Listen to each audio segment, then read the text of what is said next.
Alrighty, so happy Monday. Market opened, and a couple hours ago, I was there to look at it, but I couldn't stream because I was in the middle of other things. Thankfully, my strategy is conducive to situations like that because I didn't do anything. All I did was had this. I got picked up on this long. Um, I mean, I guess if I didn't leave it, it would have still been a good trade to do after the fact because there's the hammer candle followed by a bullish engulfing, um, and then that was like at 5 in the morning. I wasn't up that that early, but that's when that happened. And then on the open, it would have been a nice uh, hesitation band back up on the back hesitation band for the 675, aiming for 250. So like when I take the back band, the hesitation band, I like the fact that it can. I have room. I have 325 points to get to the next major level, to the next major quarter, which also happens to be the next major level in this case. I didn't set it at that to keep it simple and to hit target more easily and more often, but because this zone is there, right there, um, I might want to push it a little bit further. We'll see how it goes. I'm already past the halfway point, so according to my rules, I should move the stop up to break even, and I'm tempted to push this up here, and then maybe take a short, set up a short like one two shorts for there, just to play the range. Um, but before I do that, let's look at the S&P 500 because I have another position open. Um, okay, so this one, in order for me to hit profit, I need to make a new high. I had the order set on. This is from last week. Um, a lot more breathing room for the S&P 500 minor level moves. I took it at the 4100 even, 25 point stop.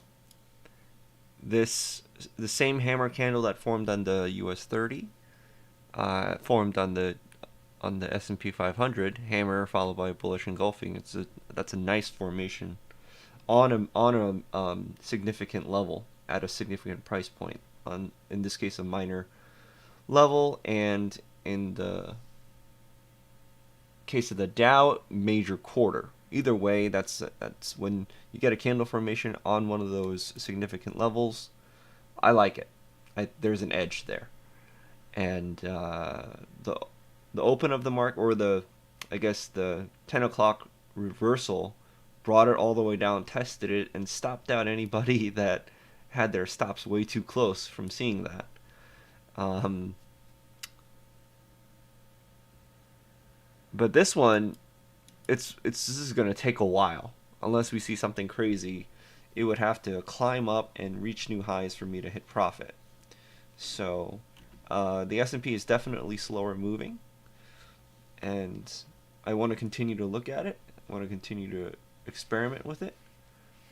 I know the quarters work. I just don't know to what extent it'll be the best fit for me. Like, for example, am I going all the way to the 200? Like this one, for example, I'm tempted to move the stop down to 175 and just lock in a 3-to-1 because there's a little bit of traffic and resistance right there.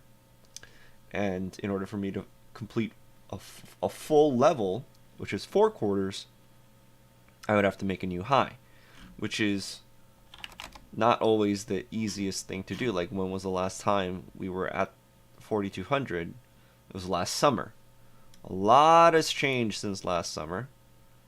And yeah, who knows if we can get back up there yet. I don't know. So I might make a little bit of an adjustment here. I always leave the default for minor levels is the 25 risk, 100 profit, and the default for major quarters is 75 risk, 250 take profit. So it's like technically this is the better reward ratio, risk reward ratio, or reward risk ratio, I should say, because this is a 4-to-1 and the other one is a 3-to-1, a 3.33 to 1 reward risk ratio. So this one is probably better off to stop at 175, lock in a 3-to-1, and the other one is probably safe to, I mean, of course I could get, this could be completely wrong, and I might regret it later, but that's just where, that's what the charts are telling me, so that's what I'm playing. Based on, I guess, what the RSI looks like here, or what the price is doing, I might take the 4,000 or the 4,075, but as of right now, this looks pretty good. I might take this off later. So again, on the major level, I'm taking it down to the 750. That's 75, 250. That's default. But on the backup, whoops, I forgot to change the lot size. But on the backup order,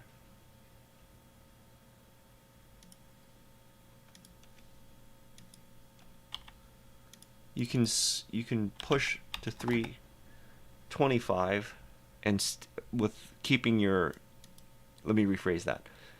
Aiming for the 750 actually gives you 325 because you're starting from behind. You're covering 75 more pips than you would the default. So that's the default is 250, but when there's a clear path, move this. When there's a clear path and there's not much resistance going from here to here, unless it forms some kind of zone where it, like, I might run into traffic, then I might front run it to the 875 or 825. But the candles haven't formed yet, so we don't know yet. So that's a on-the-fly adjustment that might happen. So by default, it's 250. Same as the other one. But if it gets picked up and it's smooth, then I might push it down to the 750.